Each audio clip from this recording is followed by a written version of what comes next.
Right after the Torah is telling us about the children of Israel going out of Egypt, right after the whole story of the 10th plague, the killing of the firstborns and the sacrificing of the Passover sacrifice, there is a break in the middle of the Exodus story, and there comes an interesting order to Moses.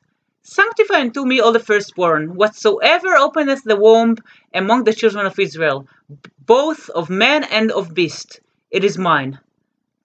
Note that this is not a one-time order, like the order to put the blood on the side posts. This is a commandment for good. This is something that we do until this very day. Our firstborns are sanctified, and we have to redeem them once they are 1 month old. So, why the need to order Moses right here, right in the middle of the Exodus process?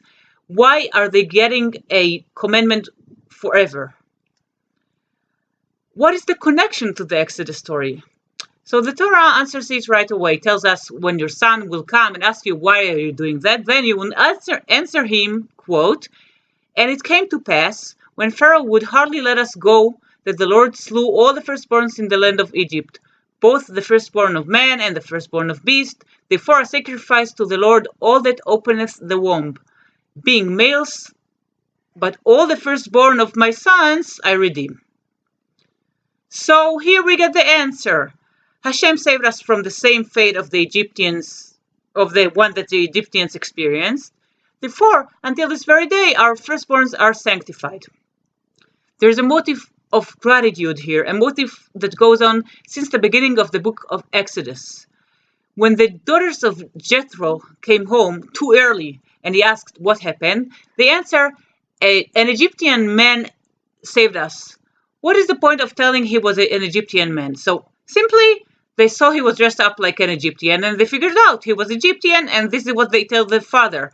But if you go deeper inside the story, you see there was a deeper reason why they mentioned the Egyptian man.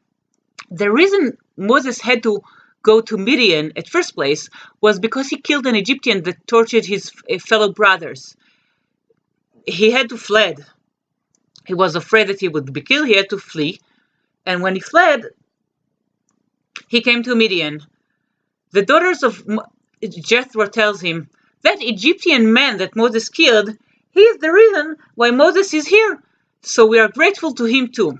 This motive goes on when Moses didn't commit the first 2 plagues because of his gratitude towards the Nile, where he was hidden as a baby, and he didn't commit the third plague either for the same reason, because the earth hid the Egyptian man he killed. Gratitude is not just saying thank you and going on. Gratitude is an ongoing process that should be part of our life. So this is why even today when we wake up in the morning, we say thank you Hashem for taking us out of Egypt. And this is why our firstborns are sanctified. So we remember our gratitude should never end. And if we remember that, our gratitude would be not only towards God, but also towards humans around us, and we might make the world a better place.